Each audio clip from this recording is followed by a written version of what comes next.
The wedding of the year came to a sudden stop when a 12-year-old girl spoke up in front of hundreds of guests. "This woman cannot get married. She's been lying to everyone." The voice belonged to Sophie Davis, daughter of a cleaning lady. Her words echoed through St. James Cathedral, silencing the crowd of 300 elite guests. At the altar, billionaire Victoria Sterling, dressed in a $50,000 gown, turned sharply.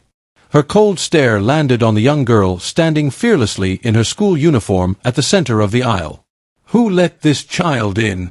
Victoria snapped at security, though her shaking voice didn't go unnoticed. The groom, real estate tycoon Richard Blackwood, looked stunned, caught between his glamorous bride and the mysterious girl who had interrupted everything. Sophie shouldn't have been there. Her mother, Carmen, had quietly worked as a cleaner in Victoria's office for 7 years. Sophie had only ever heard stories about that powerful world. But that day, she was no longer invisible. She had learned something that could ruin Victoria's carefully built life. "Security, remove her," Victoria demanded. But whispers were already spreading among the guests. Phones came out, recording every second. Sophie took a deep breath. She thought of the nights she'd seen her mother crying alone. She remembered the documents she had found in her mother's bag a week earlier. She recalled the phone call she overheard, Victoria's own words, spoken when she thought nobody was listening. "I know who you really are, Mrs. Sterling," Sophie said firmly. "And these people deserve to hear the truth before it's too late." Gasps rippled through the cathedral. Victoria, admired as a flawless businesswoman and philanthropist, suddenly looked exposed. A child held information powerful enough to destroy her reputation, and this was the worst possible place for it to come out.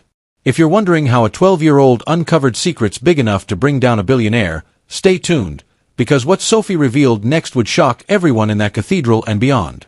The security team hesitated, torn between obeying orders and watching history unfold. Victoria's composure cracked. "I said get her out of here now," she shouted, her voice echoing off the marble walls. Richard tried to calm her with a gentle touch, but Victoria pulled away sharply. "Don't touch me. You don't understand." Meanwhile, Sophie stood firm on the red velvet aisle, her worn sneakers a stark contrast to the wealth around her, ready to speak the truth that could shatter it all. Sophie knew she had only minutes before security stepped in.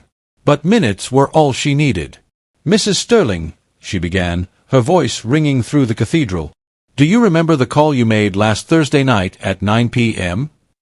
The one you thought nobody overheard?" Victoria's face went pale.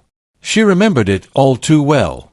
That call had been dangerous, a late-night international conversation that could expose crimes and put powerful people behind bars. Sophie stood her ground. She had grown up watching her mother, Carmen Davis, work herself to exhaustion as a cleaner at Sterling Tower. For 7 years, Carmen had scrubbed those 30 floors before dawn, her hands raw from chemicals, her back aching, just to give Sophie a chance at a better life. The week before, Carmen had been bedridden with the flu. Worried her mother might lose her job, Sophie had gone to the tower alone to handle some of the cleaning.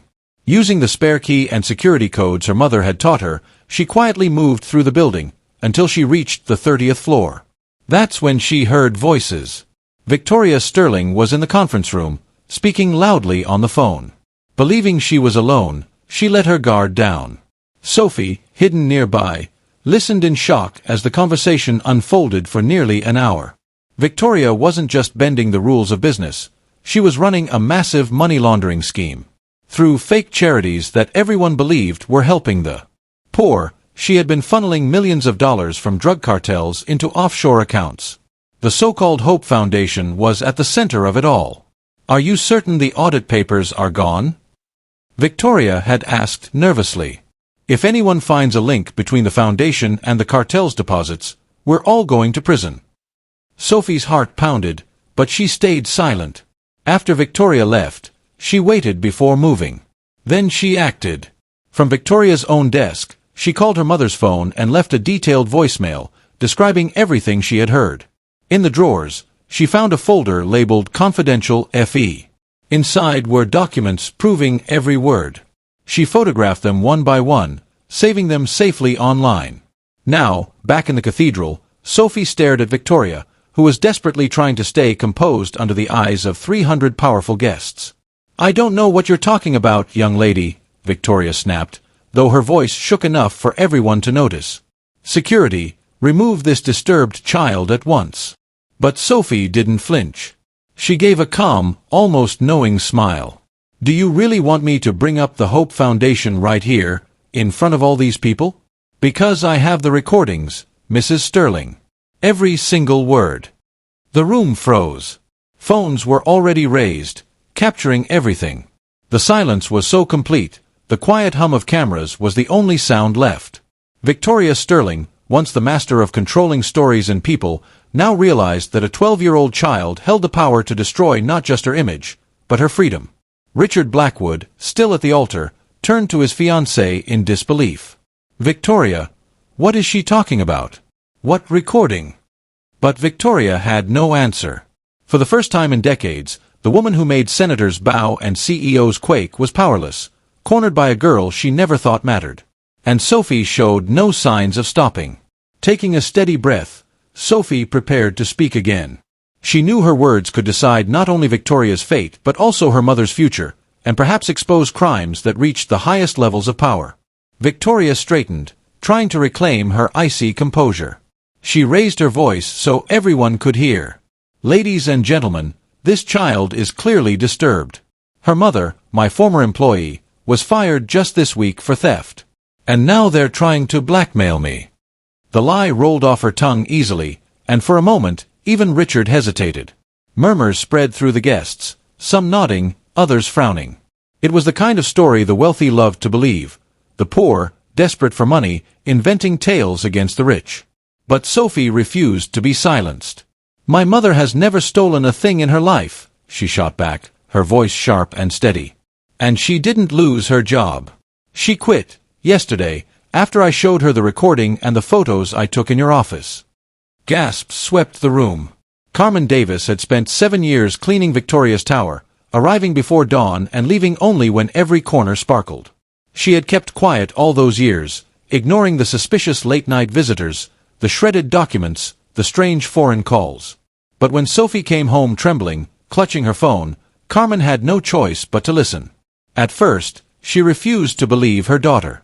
But then Sophie pressed play. Every damning word of Victoria's conversation poured out, clear and undeniable. When Sophie showed her the photos of the confidential documents, Carmen felt her world collapse. "She's laundering cartel money through her charities," Sophie had whispered. "Millions of dollars, Mom. And she's not alone. Politicians, judges, even police are involved." That night, Carmen stayed awake until dawn, going through every photo, every screenshot, every minute of the 47-minute recording. She realized her daughter had uncovered something massive, dangerous enough to topple one of the most powerful women in the country, and dangerous enough to put both of them at risk. So, the next morning, Carmen made a bold choice. Instead of going to work, she took the subway downtown to the offices of the Metropolitan Truth, a newspaper famous for exposing corruption. For 2 hours, she sat with James Mitchell, a veteran investigative journalist who had taken down senators, CEOs, and even Supreme Court justices. She laid everything out, the call, the documents, the recording. And James Mitchell knew instantly, this was the kind of story that could shake the nation. When Carmen placed Sophie's phone on the journalist's desk and hit play, James Mitchell leaned forward.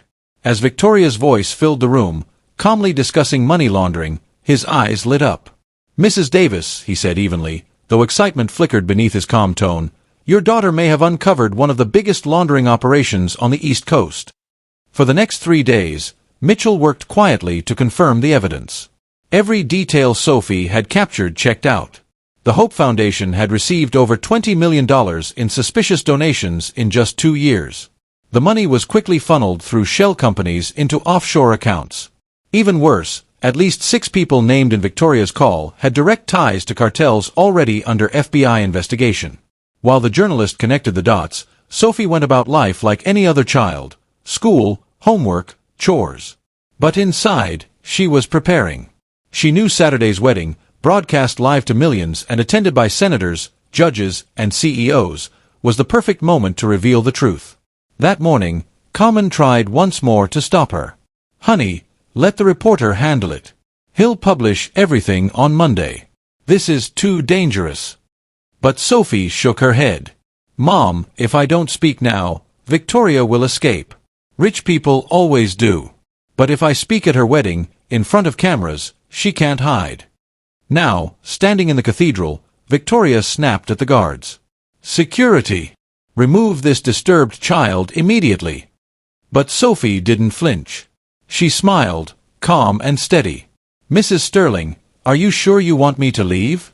Because if I walk out now, I'll head straight to the cameras outside, and I'm certain they'd love to hear about your $23 million in dirty money. The color drained from Victoria's face. That exact figure was known only to her and a handful of accomplices. How could a child possibly know it? Richard Blackwood turned to his fiancée, bewildered. Victoria, what money? What 23 million? Victoria felt sweat running down her back. Each word from Sophie was a bullet tearing through her carefully built empire. And the worst part was clear. Sophie wasn't guessing. She had precise details, evidence no outsider should ever have. I don't know what this child is talking about, Victoria stammered. Someone must be manipulating her to attack me. Sophie tilted her head, her eyes steady. Then you won't mind if I show everyone the photos I took in your office, right? Or play the recording of you discussing how to make cartel money look clean through your fake charities. The cathedral fell silent. So silent, guests swore they could hear the faint buzz of the chandeliers above. Victoria Sterling, the woman who built her empire on intimidation and control, was unraveling, piece by piece, at the hands of a child she had dismissed as invisible. And what Victoria didn't know was that Sophie wasn't standing there alone. Outside, James Mitchell waited with a full camera crew, ready to go live. The world would soon see not just Victoria's corruption, but the entire web Sophie had uncovered. And that was the part Victoria feared most. Sophie hadn't even revealed half of what she carried. The girl Victoria once dismissed as the cleaner's daughter was proving that sometimes the most dangerous truths are uncovered by the people you least expect. And when those truths come from a child who grew up watching her mother humiliated by the powerful, the price becomes far greater than any billionaire can afford. Victoria Sterling's world crumbled the moment Sophie pulled a small digital recorder from her school bag, the one James Mitchell had given her. Would you like to hear it, Mrs. Sterling? Sophie asked calmly. I'm sure Mr. Blackwood and all these guests would love to know about your dealings with the cartel. No! Victoria screamed, losing the composure she had guarded for decades. She lunged forward, but her own security stopped her, shocked by the desperation of the woman they once saw as unshakable. Sophie pressed play. Victoria's unmistakable voice echoed through the cathedral speakers. Are you sure the audit documents are destroyed? Because if anyone finds the link between the Hope Foundation and the cartel's deposits, we're all going to jail for a long time. The silence that followed was deafening, broken only by gasps and the thud of phones dropping to the marble floor. Richard Blackwood staggered back as if struck, his eyes fixed on the recorder, then on his bride. Keep listening, Sophie said steadily. The second clip played. The Medi cartel money is arriving Thursday. 23 million through the Hope Foundation account. Move it to the Cayman Islands before anyone sees the pattern. A prominent guest, Senator Williams, shot to his feet, his face drained of color. For years he had praised Victoria as a model of ethics. Now, he realized he was sitting front row at the wedding of a criminal. Victoria, please tell me this isn't true, Richard pleaded, though his trembling voice already betrayed the answer. Tell me a 12-year-old doesn't have proof you laundered money for cartels. Victoria rushed toward the altar, desperate to silence the device. But Sophie had planted herself right by the main microphones, every word blasted across the cathedral. The recording continued. If the feds find out we're using charities to wash cartel money, it's not just prison, it's the electric chair for all of us. Panic erupted. Guests scrambled for the exits, terrified of being linked to the scandal. Others froze in shock, filming everything with their phones.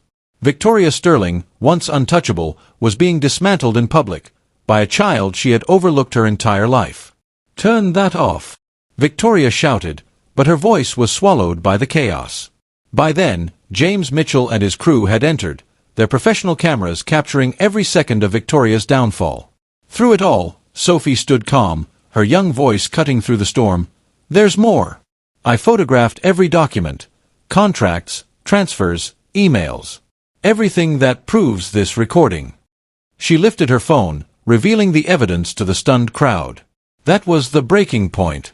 Richard Blackwood seized the microphone from the judge. His voice boomed through the cathedral. "This wedding is cancelled. I will not marry a criminal." Victoria stumbled toward him, mascara streaming down her cheeks. "Richard, please. I can explain." It's not what, but the lies that had protected her empire for decades were gone. Victoria's desperate words, "That child is lying," rang hollow in the vast cathedral. Because Sophie had already pressed play on a second recording. This time, Victoria's own voice revealed her darkest plan. "With Richard by my side, I'll have senators and judges in the palm of my hand. No one will dare investigate the Hope Foundation." The impact was brutal. Richard froze, staring at Victoria as if he was seeing a stranger. In that moment, he realized she hadn't just committed crimes. She had planned to use him as her political shield. You were going to use me," he whispered, betrayal lacing every word. "This was all a lie." Victoria collapsed to her knees at the altar, her $50,000 gown spilling around her like shattered wings. Her tears blurred the mascara on her face, streaking the perfection she had built her empire upon. "Please, Richard. I can change. We can run away. We can start over." But it was already too late. James Mitchell's cameras were live, broadcasting Victoria's downfall nationwide. Within minutes, FBI agents would be alerted, bank accounts frozen, and warrants issued. Sophie stopped the recorder and walked calmly toward the broken billionaire. The contrast was staggering, the 12-year-old standing tall, dignified, while the 42-year-old mogul crumbled at her feet. "I didn't do this for revenge, Mrs. Sterling," Sophie said, her young voice steady, carrying the weight of truth. "I did it because my mother taught me that when you see something wrong, you have to speak up. Even when it's scary. Even when no one believes you." Victoria's bloodshot eyes locked on the girl. "You destroyed my life." Sophie shook her head gently. "No, ma'am. You destroyed your life when you chose to launder money for criminals. I just showed everyone who you really are." Sirens wailed in the distance, growing louder with every second. Victoria knew the end had come, arrest in front of the very people who once admired her. Her empire, her reputation, her freedom, all crushed by a child she never even noticed. Hand in hand with her mother Carmen, Sophie walked out of the cathedral, leaving chaos and truth in her wake. And as the guests whispered in disbelief, they realized they hadn't just witnessed the cancellation of a wedding. They had witnessed history, the moment a child's courage toppled one of the biggest criminal schemes of the decade. But Sophie Davis's journey was only beginning. 6 months later, Victoria Sterling sat in a federal prison, dressed in orange, her manicured nails now bitten raw. The FBI had frozen her empire. 17 high-profile figures, including senators and a judge, had been arrested thanks to Sophie's evidence.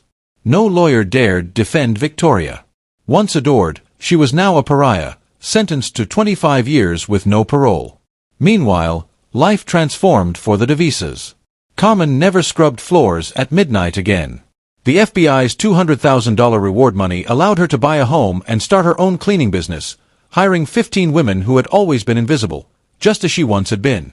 Sophie, gifted with a full scholarship to Manhattan's top private school by Richard Blackwood himself, became a quiet symbol of hope. Richard publicly thanked her. "She saved me from marrying a criminal and reminded me what real integrity looks like." James Mitchell won the Pulitzer Prize for his explosive investigation, crediting Sophie for her courage and sharing his prize money with her. Her story spread across the world. Schools, conferences, and communities invited her to speak about courage, justice, and truth. Yet Sophie remained, at her core, a 12-year-old girl who still did her homework, helped her mom, and lived simply. And in a gray prison cell, Victoria finally understood the irony. She had lost everything not to an enemy, but to a child she dismissed as the cleaner's daughter. That child had become the voice that toppled her $23 million empire. Sophie proved that courage has no age. She transformed humiliation into heroism, silence into justice. She showed that when someone dares to speak the truth, even billions of dollars cannot buy silence. Because the best revenge is never destruction. It's building something so strong, so honest, That those who underestimated you finally see how small they always were. Sophie wasn't seeking revenge. She was seeking justice. And by speaking the truth, she protected thousands of people she would never even meet.